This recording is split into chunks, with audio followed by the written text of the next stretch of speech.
Masyarakat mengejek kebodohan Kadok, tetapi tiada sesiapa pun yang marah akan raja yang sanggup mengambil tanah orang miskin.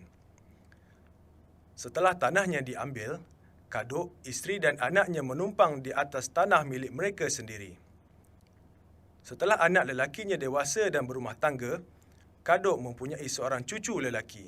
Seiring dengan perubahan zaman, anak dan cucu Kadok kini hidup pada zaman merdeka yang serba maju.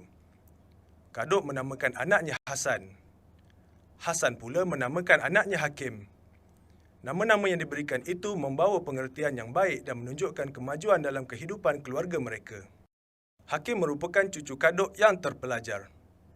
Hakim menyedari banyak ketidakadilan berlaku di sekelilingnya, terutama dalam kes tanah datuknya yang terlepas ke tangan raja. Hakim menceritakan perkara itu kepada kawannya, Azam, iaitu seorang mahasiswa jurusan undang-undang. Mereka merancang untuk menuntut hak yang dirampas itu. Setelah bekerja, Hakim melantik Azam untuk menuntut semula tanah itu. Hakim memberi alasan bahawa datuknya tidak dapat membantah perintah raja dan terpaksa menyerahkan ayamnya si Kunani kepada raja tanpa kerelaannya. Berkat kecekapan Azam dengan bukti-bukti yang ada, akhirnya tanah itu kini sah menjadi milik Hakim. Walaupun tanah kepunyaan datuknya itu tidak luas dan tidak bernilai tinggi seperti tanah-tanah di bandar, Hakim bersyukur kerana dia berjaya mendapatkan tanah itu kembali. Selain dapat membersihkan nama Kadok, Hakim juga dapat menebus maruah datuknya yang sudah bertahun-tahun menjadi bahan ejekan orang ramai. Hakim memanfaatkan tanah datuknya yang berstatus tanah pertanian itu dengan berkebun dan menternak. Dia nekat untuk menternak ayam secara pertanian kontrak dengan sebuah syarikat bertaraf dunia, iaitu Global Chicken yang mempunyai cawangan di Malaysia atas nama rangkaian Jasa Agriculture ataupun Raja. Keinginan Hakim mencuburi bidang penternakan didorong oleh beberapa faktor. Dia yang gemar mendengar pidato sejak dahulu, ingin menyahut seruan pakar-pakar ekonomi dan para pemimpin untuk meningkatkan aktiviti pengeluaran makanan negara selain tertarik dengan slogan "Pertanian adalah perniagaan". Hakim semakin bersemangat untuk memajukan tanah yang ditebusnya setelah mendapat tahu bahawa terdapat pelbagai kemudahan dan bantuan pertanian. Dia berharap dapat menjadi contoh kepada anak bangsanya yang mendapat kelebihan daripada dasar ekonomi baru DEB dan pelbagai projek pembangunan daripada kerajaan. Hakim perlu membina sebuah reban tertutup dengan sistem penyaman udara dan peralatan memberi makanan semi-automatik. Wang simpanannya hampir habis dan dia perlu mendapatkan pinjaman bank. Setelah puas berusaha, akhirnya pinjaman Hakim diluluskan dan tanah datuk yang kini menjadi miliknya dijadikan cagaran. Setelah mendapat pinjaman itu, sebuah reban yang dapat memuatkan 10,000 ekor ayam pun terbinalah. Hakim bekerjasama secara kontrak dengan syarikat raja. Azam yang akan keluar negara mengucapkan tahniah dan berjanji akan berjumpa Hakim setahun lagi bagi meraihkan ulang tahunnya sebagai penternak. Setahun sudah berlalu.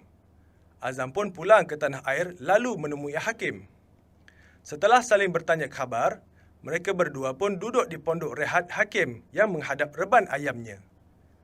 Pada masa itulah, Hakim menceritakan kehidupan sebenar seorang petani moden di negara yang gah dengan dasar-dasar pembangunan ekonominya. Azam bertanyakan Hakim tentang jumlah pusingan ayam-ayam tersebut. Hakim menyatakan bahawa dia sudah 6 kali menjual ayamnya. Ayam-ayam yang ada di dalam reban kini ialah pusingan yang ketujuh. Hakim turut memberitahu Azam bahawa dia merasakan terlalu banyak masalah yang menimpanya pada masa kini. Hakim menceritakan masalah jalan masuk ke rebannya yang tidak berturap dan becak pada musim hujan menyukarkan proses pengedaran.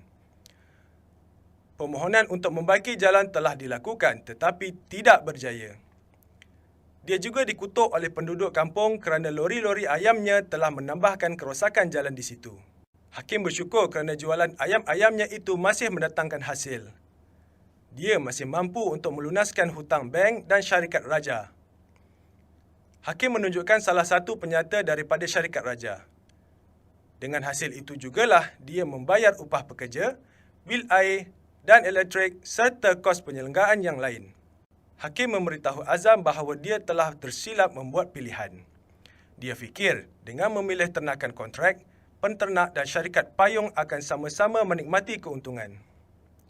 Namun begitu, keadaan sebaliknya berlaku kerana syarikat raja akan tetap mengaut keuntungan yang banyak walaupun dia mengalami kerugian.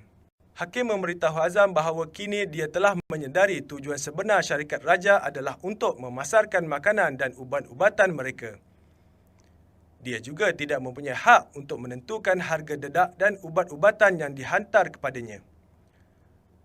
Hakim hanya mampu berharap agar pihak raja tidak mensabotajnya. Azam bagaikan tidak percaya apabila mendengar cerita hakim kerana memikirkan Jabatan Haiwan telah memantau perkara tersebut. Dia meminta hakim membuat aduan dan mendapatkan nasihat daripada doktor veterina jika ayamnya sakit. Hakim bersetuju dan berharap kerajaan dapat membela nasib penternak kecil sepertinya. Azam memujuk hakim dengan mengatakan bahawa menternak ayam secara kontrak ada juga kebaikannya. Mereka akan menyediakan bekalan anak ayam, dedak dan lori. Namun begitu, hakim tidak berpuas hati kerana harga bagi semua kemudahan itu ditentukan oleh pihak raja. Hal ini menyebabkan hidupnya kini dikelilingi hutang. Azam yang bersimpati dengan nasihat hakim bertanyakan rancangannya. Dengan perasaan kecewa, hakim mengatakan bahawa dia terpaksa meneruskan pekerjaan itu dan berharap akan mendapat hasil yang baik. Hal ini demikian kerana dia perlu melunaskan hutang bank. Hakim tidak mahu tanah yang telah berjaya dituntutnya itu akan dirampas oleh pihak bank pula. Hakim juga meluahkan perasaan kecewanya kepada Azam. Hakim mengatakan bahawa hidupnya sama seperti datuknya, Kadok. Walaupun pada zaman ini tiada raja yang menyabung ayam, tetapi muncul pula raja dalam bentuk baharu yang menguasai ekonomi negara. Golongan ini juga menguasai kehidupan golongan yang lemah.